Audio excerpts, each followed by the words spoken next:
In the house, our union expert is here with us. The beautiful Yvette Avery, beautiful Alistair Waters in from Conroe. My second time hearing from Alistair today. She was on air on Pacifica Network today, talking today. Thank you very much for that call in, that most beautiful call in, Alistair Waters. She gave us that impetus, folks. Tori was like, yeah, I like her. There you go, Alistair. AVQ is in the house. Michael Rodnan says he's listening away. And Melanie Keelan from Barcelona, Spain. ¿Cómo estás, mi corazón? ¿Cómo estás? ¿Cómo estás? ¿Cómo estás? Muchas gracias por estar aquí. And in Spain, they speak the Spanish different than in Latin America, which they say th. They have that th sound that drives me crazy. But it works. It works. It can get romantico. Eric Hayes is also in the house. Welcome aboard, Eric. We're going to have a great show for you today. We're going to talk again, and I'm going to be doing this over and over again, Social Security, trying to get people up to speed to make sure that you don't allow the politicians I should say, the corporate thugs via the politicians. I was asked not to always use thugs for these corporate entities, but sometimes I wonder, what else can we call them? After the damage that they constantly do. Paul Fleming is in the house. Welcome aboard, Paul. How you doing, my brother from Atlanta? Welcome aboard. So we have two Atlanta representing here in Alistair Waters, and not Alistair Waters, and Yvette Avery Herod, and Paul Fleming Jr. Welcome aboard. Just fixed me some fresh coffee. Got race back from KPFT to get here on time. Welcome aboard, Lee Grant, to get here on time. And remember, oh my God, tomorrow is Valentine's Day. I better go get flowers for my wife and get flowers for my daughter. So I went and I got flowers for my wife and my daughter at Costco, got my gas filled up, and they had this thing called tamarind. I should have brought the bag here. Tamarind, Panama, it's a fruit, kind of a tart, sweet fruit in Panama. It looks like a pea pod, but it's great. And I tell you guys, I saw they had some chili tamarind there, and I went and I picked it up. If you guys go to Costco, look for something called tamarind. You're going to love it. It's great. Have a little of spices. They put spices on it. We never used to eat it like that in Panama. In Panama, we just suck it off the seed. It's great. But I was so excited after I got there. Fill up my tank with gas. Came out here and said, oh my God, I need to hurry and get things going. Paul Fleming, I think we have sound. I hope we have sound. I'm looking at sound on the screen. And since Alistair responded about Tori, it means that she can hear me as well. So check your connections, please, my brother, sir. Audio AVQ good, says AVQ. Anyway, let's get started. The title of the show today is I Don't Remember. But I'm going to pull it up because I know I'm running it off of Daily Coast as well. But I want you guys to check it out. The title of the show today is, I notice I'm getting there. Will the Oversight Committee investigate Jared Kushner? Republican cops to privatize Social Security. And I mean that. Tamarind and tofu. I don't know about that. It's actually spelled tamarind, R-I-N-D, T-A-M-A-R-I-N-D, I think it is. Anyhow, so that's what we're going to be talking about today. Let's see. Eric says waste of money as it provides bridge to the rich areas and nothing for poor or really nature. Let's see. What is that? A Memorial Park land bridge opening? I'm for the land bridge. All of us get a chance to use Memorial Park. So I don't know what you're talking about, Eric. I've used it when I was poor. I've used it when I had money. And I've used it now when I'm just kind of treading water. So I think it's cool. All right. Eric Hayes says I'm gaslighting. Eric, you don't really believe I'm gaslighting, do you? I don't think so. I think it fits the what you would like to believe, but it's not so. Anyhow, let's get started. I want to get started with one video here we go. The video set itself up. Senator Mike Rounds of South Dakota appeared on State of the Union, and he came on, I guess, to defend the Republican Social Security stance. And I think he did a great job in doing so for people who are unwilling or cannot read between the lines of what he was saying. To put it bluntly, he really came out for the privatization of Social Security without saying so. I want you to listen to this, and then we'll take it on the other side. But what he does is what many Republicans have always done. They're putting the knife in, twisting it, throwing salt in it, and then putting a bit of anesthesia over it so that you initially don't feel the pain. Check this out. We'll take it on the other side. Senator Mike Rounds of South Dakota, President Biden hitting Republicans all week on Medicare, Social Security, and he's pointing specifically to the plan that your colleague, Senator Rick Scott, Republican of Florida, released when he was leading the Senate GOP's campaign arm, which says, just to quote, all federal legislation sunsets in 5 years. If a law is worth keeping, Congress can pass it again, unquote. Do you support that plan? I kind of look at Social Security the way I would at the Department of Defense and our defense spending. We're never going to not fund defense, but at the same time, every single year we look at how we can make it better.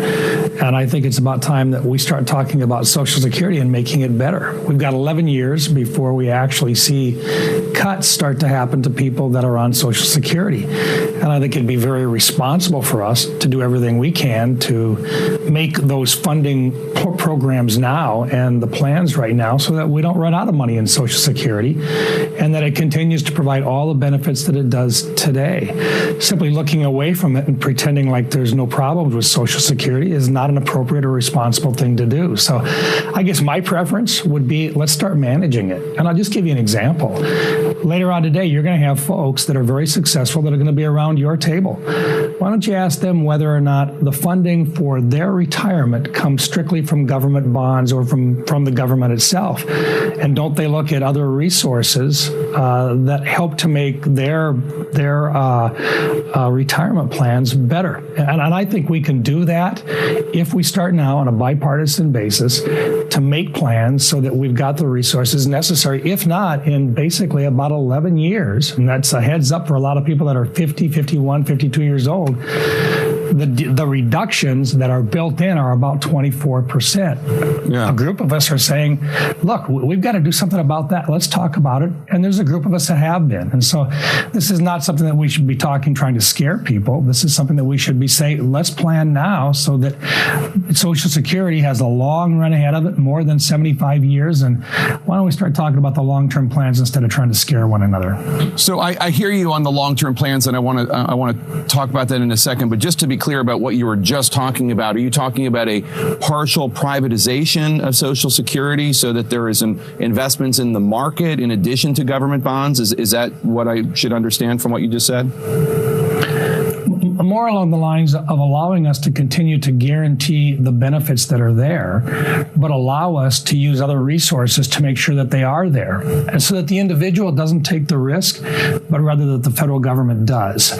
So rather than simply saying that, and we've got proven track record in other areas of the federal government of doing this right now, but there's a group of us that have been working. I'm not the leader of the group, so I really don't want to get into a lot of the detail on it. But I really think there's a golden opportunity in a bipartisan way to put Social Security on a long-term plan that would make it better in the future than what it is today and to assure its longevity. But you do that by managing it. You do that by actually talking about it and not, doing dog calls every time somebody says, let's try to address managing it. The bottom line is Republicans want to see Social Security be successful and be improved. And the best way to do that is to take a look at other successful pension programs that the vast majority of us, including a lot of the folks that you're going to be talking to, would include in their portfolios.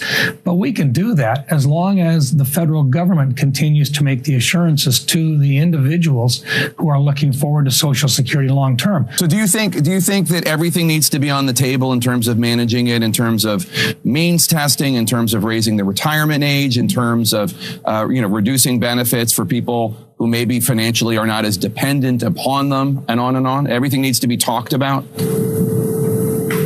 I think the first thing that you do is you assure people that are currently on Social Security or that are within 15, 20 years of getting it, that they're not going to see changes in the existing benefits or programs. I think that's really important so that they can continue on the plans that they've got for retirement. But second of all, you have to do a little bit of looking at what longevity looks like and whether or not people, if they're living longer, do we have to plan to make sure that we've got the resources to be able to pay for those benefits long term. There are some natural things that we've done in the past. We've looked at moving up by a couple of months the time period in which full benefits start. That's possibly something that we could look at in the future. There may be some possibilities of changing the amount of income which is subject to Social Security taxes. I think those are reasonable discussions to talk about because right now we have some increases there built into the existing program. But let's not talk about significant stuff until we actually look at what the other alternatives are. We think that there are possibilities out there of long-term success without scaring people and without tearing apart the system and without reducing benefits. But it requires management and it requires actually looking at and making things better. Now, the first thing I want you to notice that Senator Rounds did not dismiss Senator Rick Scott's program that wanted to sunset all federal programs, including Medicare, Medicaid, and Social Security. So he didn't come straight. He said, oh, maybe it should have been done a different way, et cetera, et cetera, et cetera.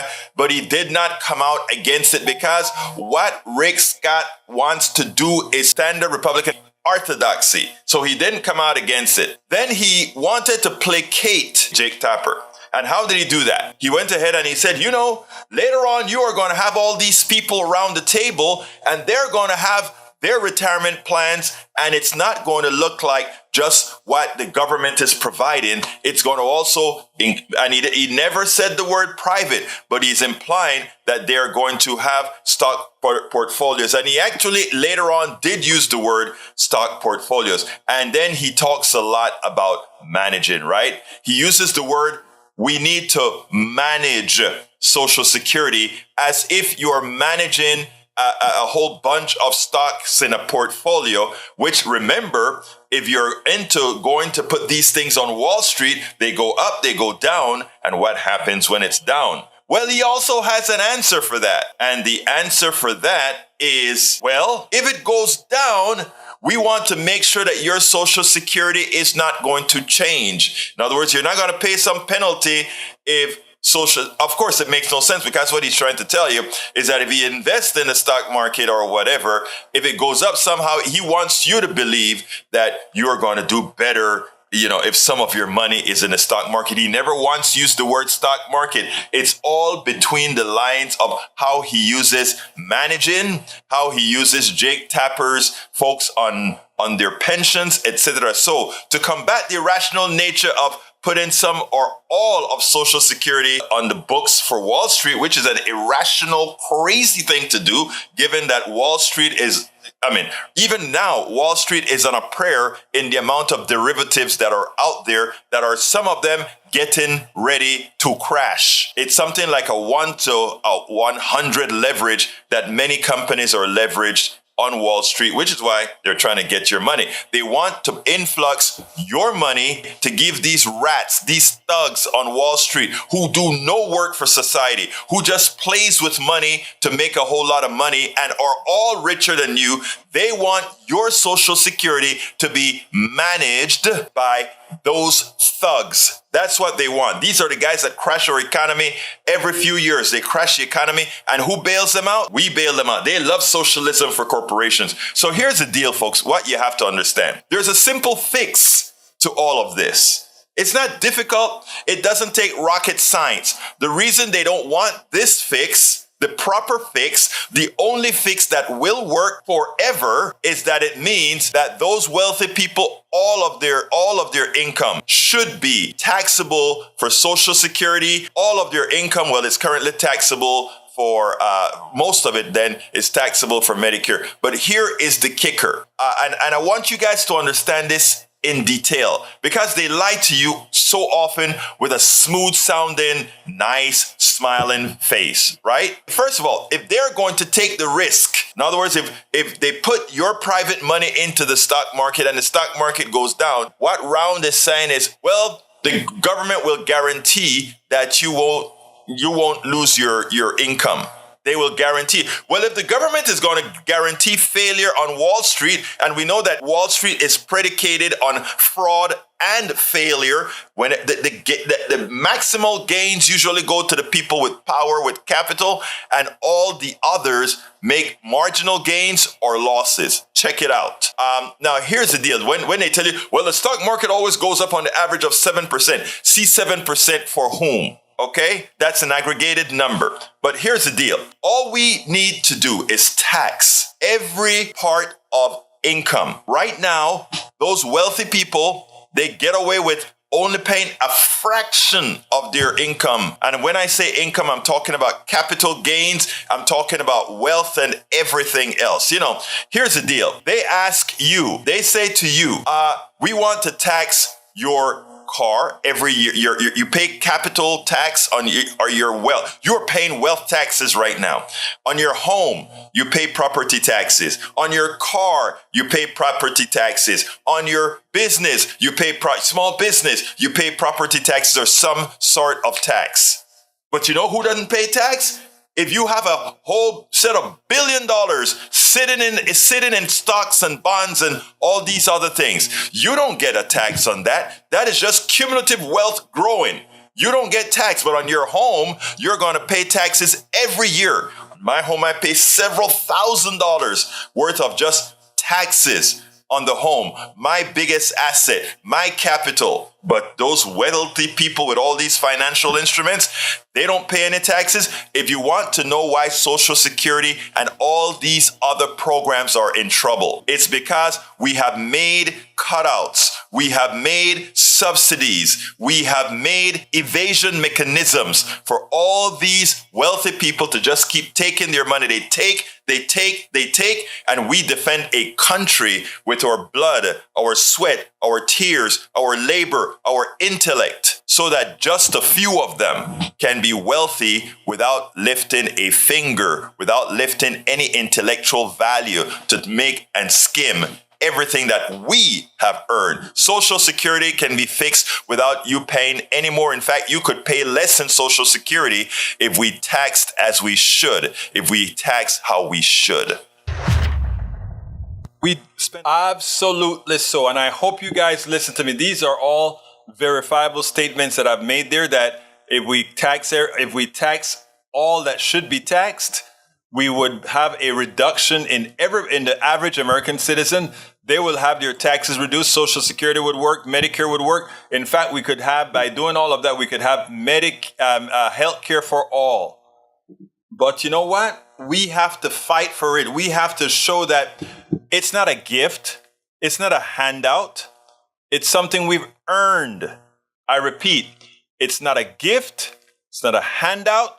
It is something we earned. We created this economy. Don't let anybody else fool you. This is our economy. Melanie Keelan says, that was a conversation. Let's go down here and see. Lee says, if you privatize a part of Social Security and let the individual beneficiary have a choice in how it is invested, that is catastrophe. The reason you have Social Security backed by the government is with other kinds of money, you can do as you please. But you know you have the security of Social Security. That's what it's all about. It's not about going and gamble the money. No, not at all, Brother Grant. All right, let's see what we have here. Michael Rudney says, if my fellow Americans ever take a look at our nation's discretionary spending, they might be shocked by what they find year by year. Half or more are consistently going to the military. True. Eric Hayes says, look at what the government has done the last 2 years. Total catastrophe policy on all levels. That's actually not true. In fact, that is not only not true, that's a lie. I can actually show you quantifiable solutions that we've gotten to. I can show you quantifiable. Well, do you want to enumerate some of them? All right. We reinflated the economy, which was going into depression. We took care of families that were hurting, and I thought pro-life people would have loved that, but we actually took care of families that were hurting. We enhanced Obamacare to ensure that people would have lower costs for healthcare, even though it's not what I want, but it's better than nothing. And we could go on and on and on with accomplishments in the last 2 years that you want to that you choose not to see them as accomplishments. I can't ask you to open your eyes. I can't ask you to see through the proper lens as opposed to what has been indoctrinated into you. I can't help you there. But as far as what has gotten done, there's a lot that has gotten done, and a lot of people are better off because of that. Rudnan says you want to improve Social Security, uncap the 160K, make the ultra rich pay for the program. I actually 100% support that statement. Bernie Sanders tweeted, one person makes $100 million a year, another person makes $160,000 a year. Both of these people put the same exact amount of money into Social Security. We must scrap the cap and the wealthy and expand financial security benefits, not cut them. Absolutely, and we should reduce retirement age, not increase it. Because what we have gotten in productivity increases means we should be at like a 25 hour a week work week. But, all our productivity increases went to those people who did nothing for the productivity increase. That's a shame.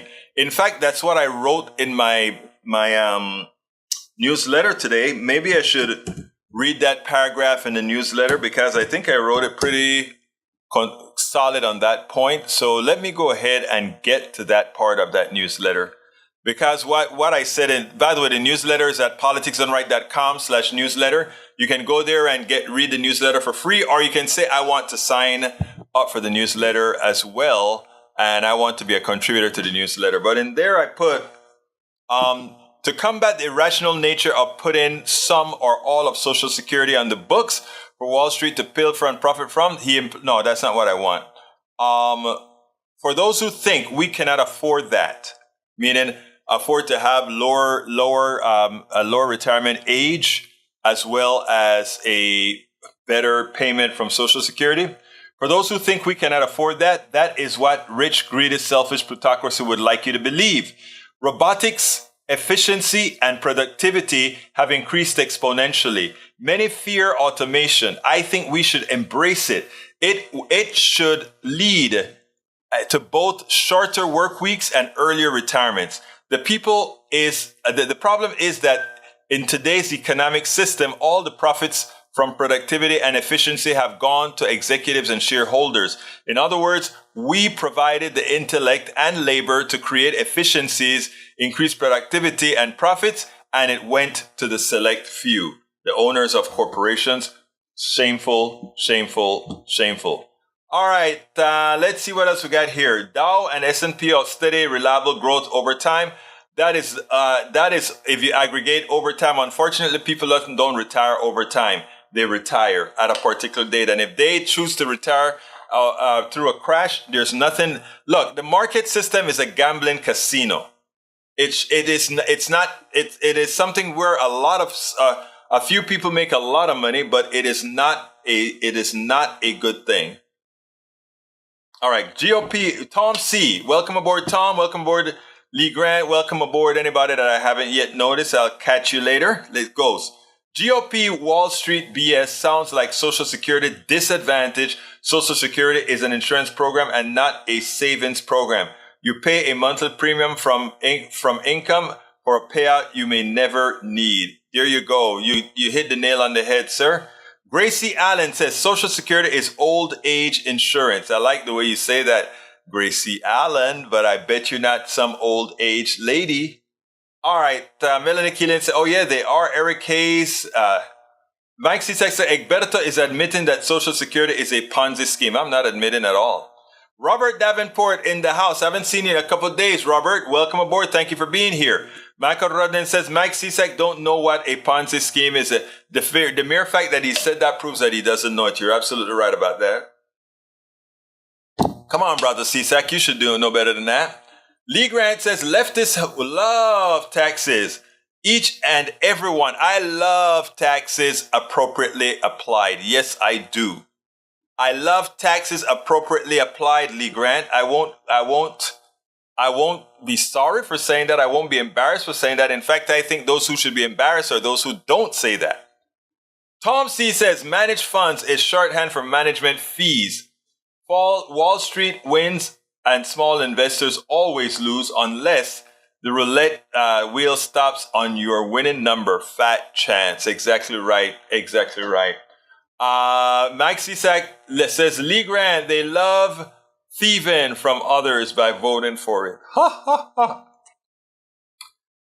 You know what's so funny, Cisak? The person that's pilfering you never call them a thief. They have you so indoctrinated, you don't even know that they're screwing you, right?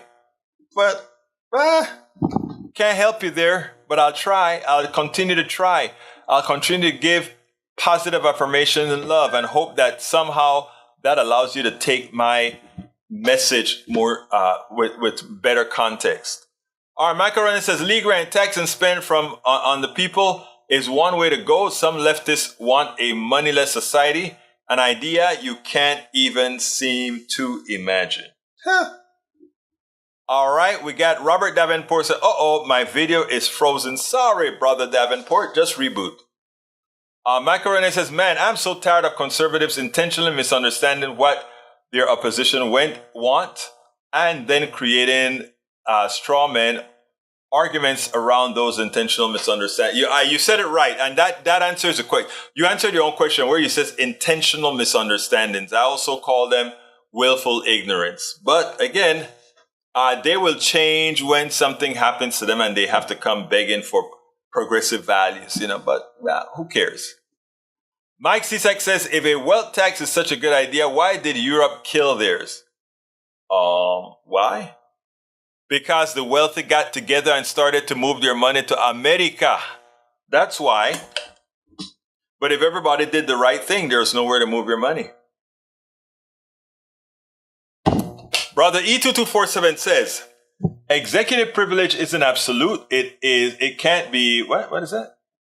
It can be set aside in certain situations, particularly when prosecutors and criminal investigating testimony. Yeah, that's true. I am so sleepy today. Bruce Pollard says, if I never paid Social Security tax, do I get something back? You'll get SSI, yes.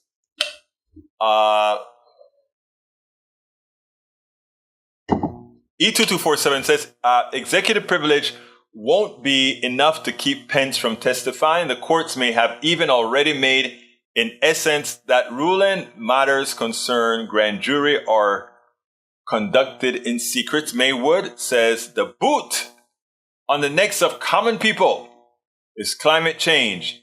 And there's one putting in boot there, and the fossil fuels corporation, chemical companies, and the people who have been taken in by their false narratives. Want to see who is putting the boot on our necks? Look in the mirror. We got to stop it. Overspending is getting done, and 7 million men between the age of 25 and 54 not working. Why not? Because they are working for themselves. That's why. Many of them are. All right. Daniel Ado to Eric Hayes. Maywood, whoa, did you follow Davos this year? The elites are all on board the global climate grift. They are both wanting to save the world. But you live in your alternate reality. Actually, Ledo, I think the alternate reality are those who refuse to see the science. Unfortunately, my friend, sometimes you inhabit that space. I don't know why. I don't know why you choose that. But it's a good thing you're in the minority, because we'll just have to run over you and then pick you up and bring you into the fold when appropriate. All right, Michael Rodnin says, Mike Cisak, you might want to actually read the NPR article you've linked. The reason was multinational bureaucracy. The solution would be a global wealth tax. Yes, that's in the article. Oh, they don't read, though. They read a title and find a sentence that they hope is what they hope, right? Why Europe's wealth tax is different than one proposed by Warren. Mike C., you even read it or just headlines? You read the headlines. Let's see. UC Berkeley economist Gabriel Zuckman, whose research helped put wealth inequality back on the American policy regards played a part in designing Warren's wealth tax. He said it was designed explicitly with Europe's failures in mind. He argues that Warren's plan is very different than any wealth plan that has existed anywhere in the world. Unlike in the European Union, whenever they are, so even if they, sail to a tax haven in the Caribbean, they're still on the hook. On top of that, Warren's plan includes an exit tax, which would confiscate 40% of all persons' wealth over $60 million if they renounce their citizenship. Warren's tax is also way limited to the super rich. Whereas the European threshold was low enough, it also hit the sort of rich. Wow. Okay, let's see. I think it's time. What time is it? No, not time yet. All right, what else have we got here? In PDR last Friday, Lee Grant replied to Bridge MCP. Lee said, the American nation is broadly based on Judeo-Christian principles. Lee, in fact, the U.S. broadly based on Scottish Enlightenment thinking, not on Judeo-Christian principles. It's in the U.S. Constitution, so you can look it up. I like when my friends say, look it up. In the last two provisions of the First Amendment, aka religion clauses, it's clear that Congress shall make no law respecting an establishment of religion or prohibiting the free exercise thereof. True. All right, let's go ahead and get another video in. I think Republicans got too used to the softballs they're used to getting when they go on to the Sunday morning shows, because now that they're getting queried more often with tighter questions, they're not as good in responding. Here, Romer is kind of caught by Stephanopoulos when Stephanopoulos tried to point out that, hey, wait a minute, are you going to apply the same type of James Romer, of the Oversight Committee?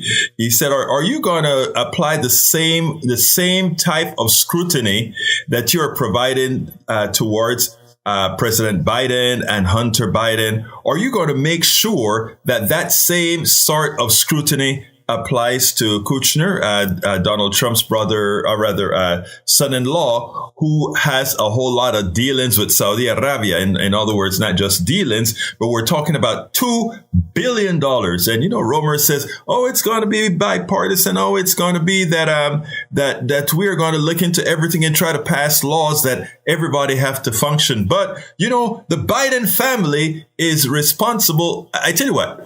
Let's go ahead and cut to this, and then we'll end on the other side. Let me ask you more about your oversight responsibilities. You made it clear you're going to be looking at Hunter Biden and his financial entanglements with foreign countries, including China. I want to put up a front page story from the Washington Post this morning detailing Jared Kushner's ties to the Saudis. After helping princes rise, Trump and Kushner benefit from Saudi funds, a $2 billion investment in Kushner's funds from the Saudis. We know the former President Trump's has also received funds related to the Saudi Golf Tour. Senator Ron Wyden says these financial entanglements deserve investigation. Will you be investigating that as well? I think everything's on the table. Look, we're investigating Joe Biden. We know that Joe Biden said during the presidential campaign that he had no knowledge of his son's business interest. He wasn't involved. He didn't benefit from them. We have evidence that would suggest otherwise. And this is very concerning. Americans are outraged that China flew a balloon over the United States. Americans are outraged that China's trying to buy farmland. I think Americans would be outraged to know how much money the Biden family's taken in from China. And for what, we don't exactly know. So this is something we're concerned about, but we're also concerned about a legislative fix. I don't disagree with the Democrats and their criticism of the previous administration. We have a problem here that needs a legislative solution. That's why this Biden investigation is so important. There's a legislative solution to this, and it can be bipartisan. The Democrats complained about Kushner's foreign dealings. Republicans are certainly complaining about the entire Biden family's foreign business dealings. We need to know what is allowable and what isn't allowable. We need to have strict ethics laws, and we need to significantly increase the disclosure laws in America. So I think this investigation is going to be very important to fix a problem before it gets out of hand. And so, but to be clear, you believe that this should apply to Kushner and Trump as well as the Bidens at this point? I believe that when we talk about passing legislation to set a line as to where you can be with relatives of high-ranking government officials with respect to doing business with adversaries overseas, then it would apply to everyone. We need to fix this before it gets worse in the next administration. The Democrats complained about the Trump administration, but obviously we're complaining about the Biden administration. The difference between Jared Kushner and Hunter Biden is that Jared Kushner actually sat down and was interviewed. He was interviewed by investigators. So he's already been investigated. Thus far, Hunter Biden's attorneys, the president's attorneys, the president's White House, they're doing everything they can to block our investigation. Hopefully the Biden family will be as cooperative as Jared Kushner with our investigation as they were with the January 6th investigation and all the other investigations of the Trump administration. So I think this is a problem. I think that there can be a bipartisan legislative solution, but we can't get to that point until we know the extent of what the Biden family influence peddling involved, especially with respect to communist China. Congressman, thank you. I think we only learned of the $2 billion Saudi investment from the Washington Post. This one, at least the details of it. Well, here's the deal. Stephanopoulos did the perfect thing at the end.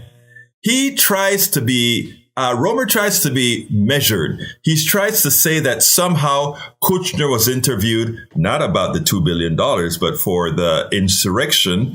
But he tries to conflate these issues on what Kushner was interviewed for and somehow make it seem like Kushner is getting more scrutiny than Hunter Biden. We have to remember Hunter Biden has nothing to do in no official position in Joe Biden's administration. However, Kushner was an integral part of the Trump administration, and as such, there should be a lot of oversight on him. But when it came to the investigation that one of the major newspapers are asking for, when Romer tries to insinuate that, Kushner was already under scrutiny, at the end of the interview, Stephanopoulos made the most prescient comment.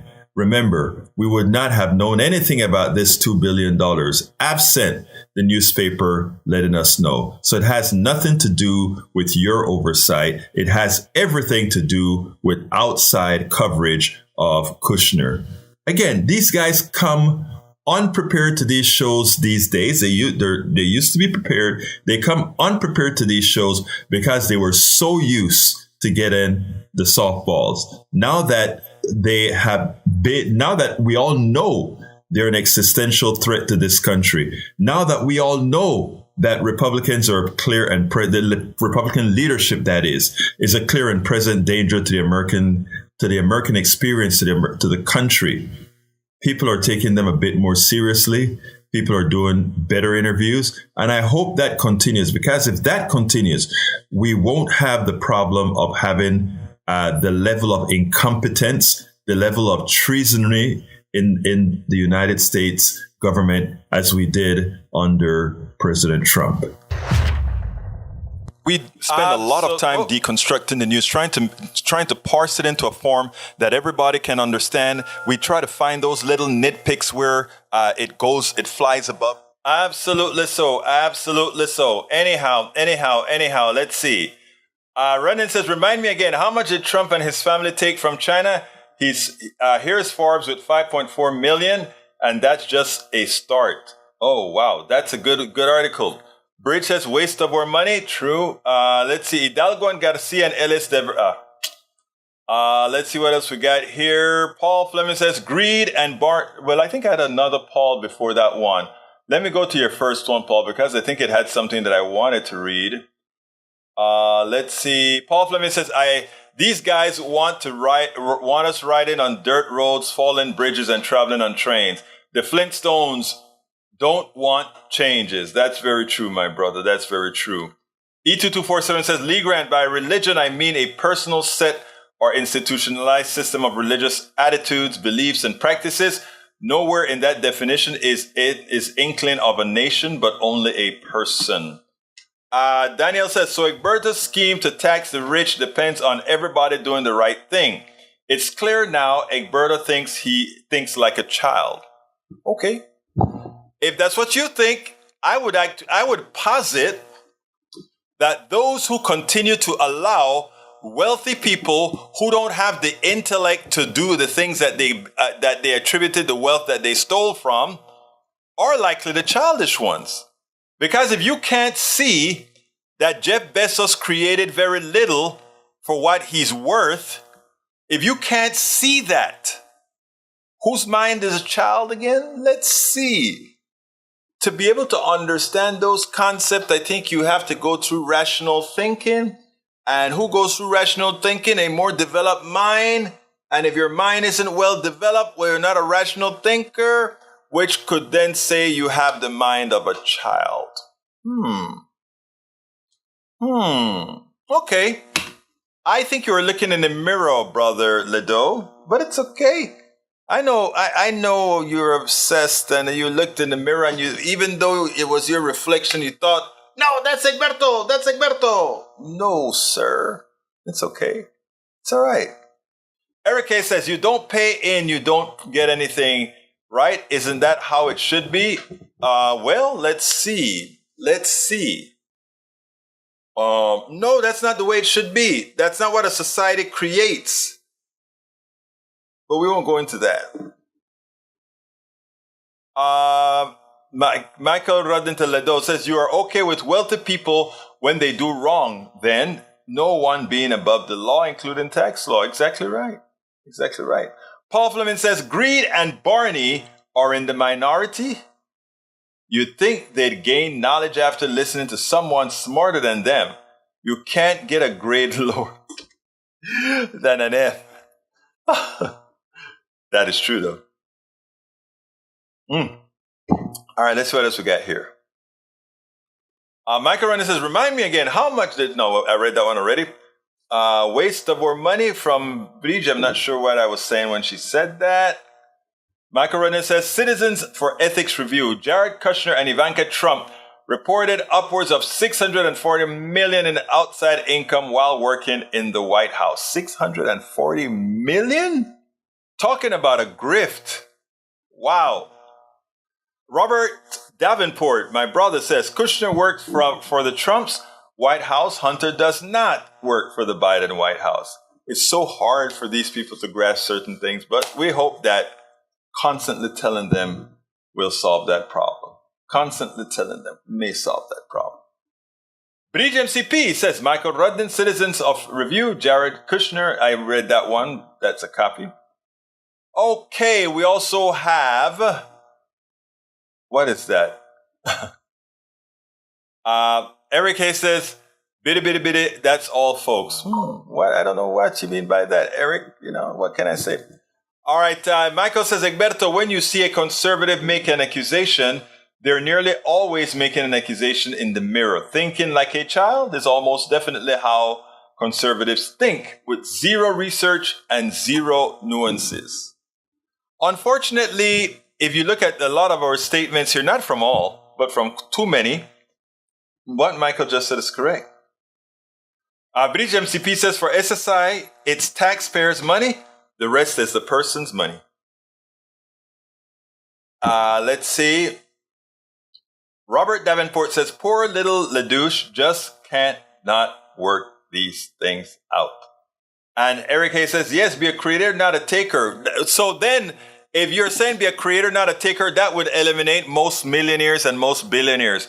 Because most millionaires and billionaires are, in fact, takers. They take the intellect of others to maximize their own profits. It's simple. It's quantifiable.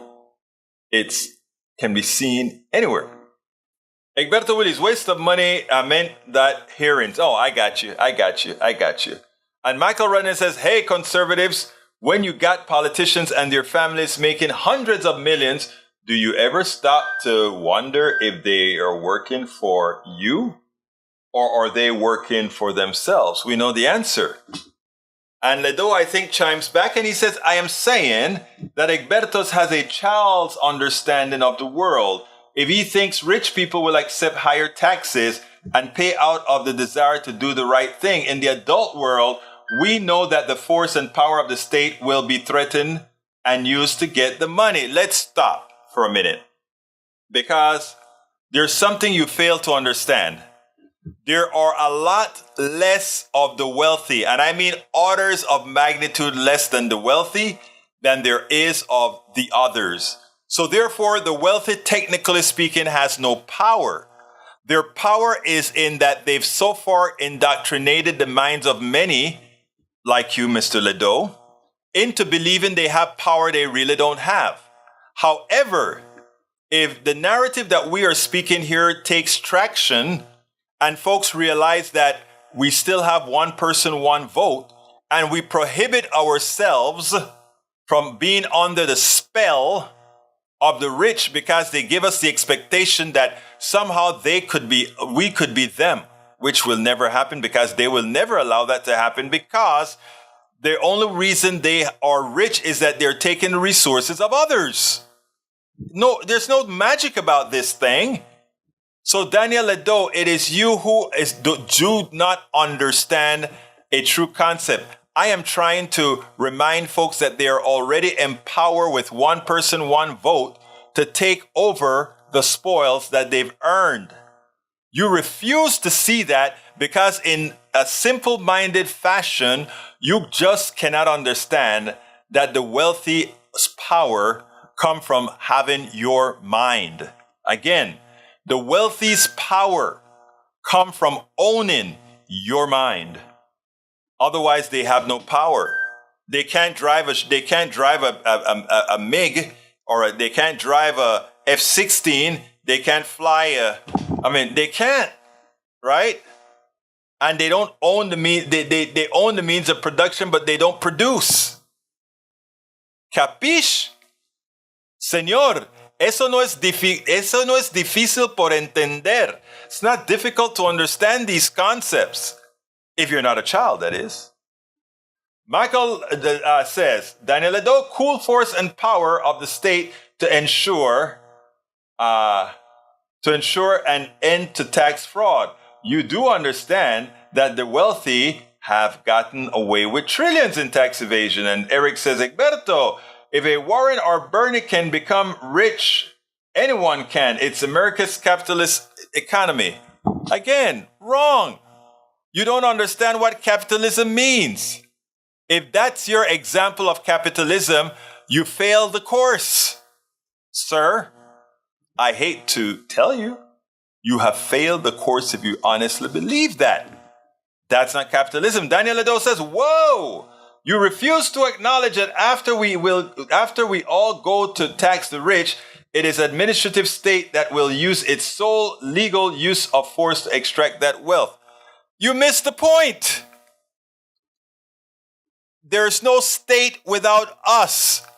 We, the people of the United States, if we choose to cede power, which is what we've done with our government too often, that statement would be true, Ledoux. But what we're doing here is trying to unseed the chains that people like you and others have in their minds to then go on and let the government be, in fact, we the people.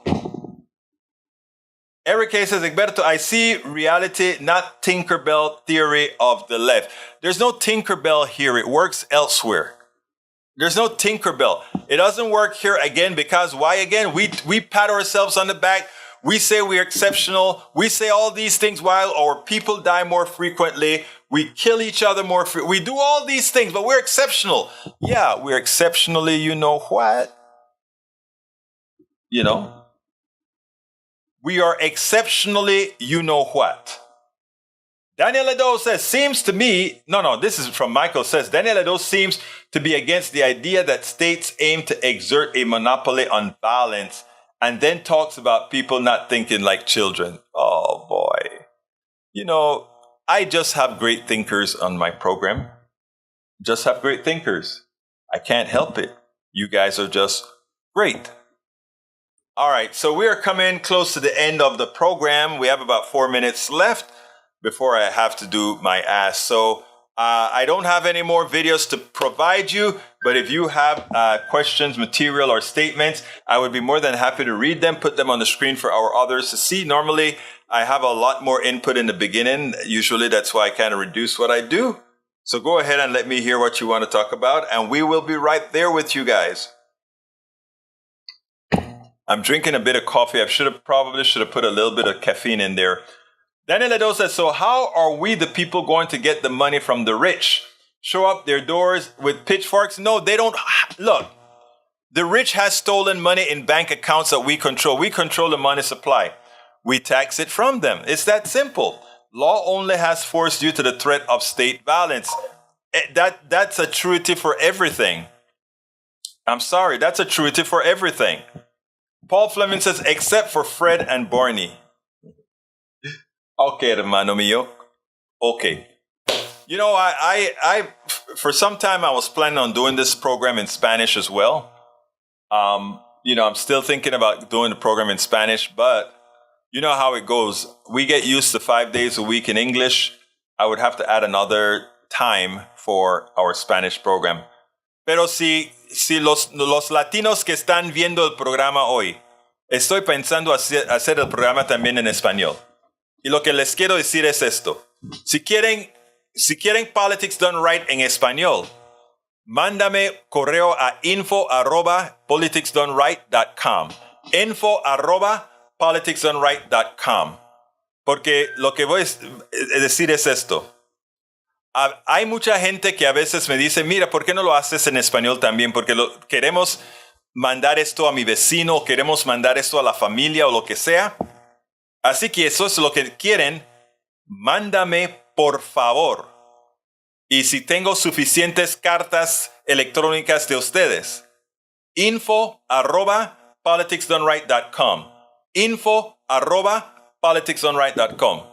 Si me dan, si suficientemente de ustedes me dicen que quieren el programa en español, te lo doy. Rodnan says, Egberto, justice is stealing via policy. Right. Macaron says, gonna have subtitles. Actually, I think I have a feeling that Google is doing that now. And I will, but again, I won't. Look, you guys are my heroes. You guys brought me here. So, I mean, I would always keep the program correct in English for all my English watchers that has been here forever and ever and ever and ever. There's no way I would ever drop my peeps, man. Ever. If I did something in Spanish, it would be in addition. Daniel Edo says, you are not talking about a tax. You're talking about a conflicting funds from accounts. How very Marxist of you. Oh, really? Oh, really? Sorry about that. Tom C says, make PDR bilingual. That way we'll all learn Spanish. Will we listen and post? Muy bien. Perfecto, amigo. Lo puedes hacer en español. Puede poner la cosa en español. Decir, esto es para mi amigo Egberto Willis. Claro que lo puedes hacer. Egberto, I watch a lot of anime, Japanese animation with subtitles. I don't mind foreign languages so long as I can understand it. I like your way of thinking, Michael. I love your way of thinking. I wish more did. Gracie Allen says, the people need progressive radio and YouTube. Yes, ma'am. Eric K says, Egberto, have a Spanish-speaking person do that show. Just delegate. Huh. You know something, Eric? That's a good thought, Eric. Keep my sanity, right? Not overwork. Thank you, Eric. You see, Eric makes believe like he doesn't really care about us, but he loves us. Thank you, Eric. That's a good thought. Robert Davenport says, tax the rich the same as the working class. I agree. Paul Fleming says, I'll have my phone set to translate. There you go, Brother Paul. E2247 says, until after the World War I, there were a greater number of people in the States of America speaking German than they were speaking English. I didn't know that. I did not know that, sir. Anyhow, it is about that time for me. I only have 2 minutes left. So let me go ahead and do my ask. I want to ask my dear, wonderful people to please support the program. We are way behind and in support, and my coffers are running dry. So I ask you so kindly to help promote this show. And earlier I was speaking to Peggy, and she said, Egberto, when you tell people everybody should have skin in the game, let it be known that that skin can be of any form. Of any form. Books, yes. Buy the books. Thank you, Robert Davenport. Please tell them to buy the books. Here's how you get the books. politicsdoneright.com/books. politicsdoneright.com/books. Thank you for telling me to put that out there, brother. And you can become a patron. We need a lot more patrons. In fact, we're going to start.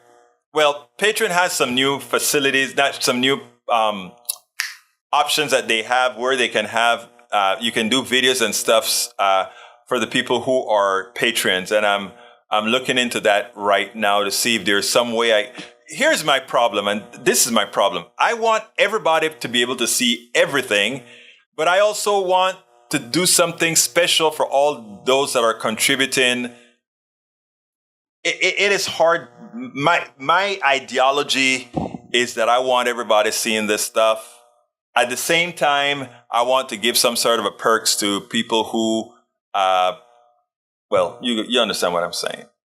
It's just hard the way I do things, but what can I say? Please support us on Patreon as well. politicsdoneright.com/Patreon, politicsdoneright.com/Patreon. And you can support us on PayPal by going to politicsdoneright.com/PayPal, politicsdoneright.com/PayPal. Now, look, there is a link that has all the different forms of support that you can provide to us and help us get what we need to do done.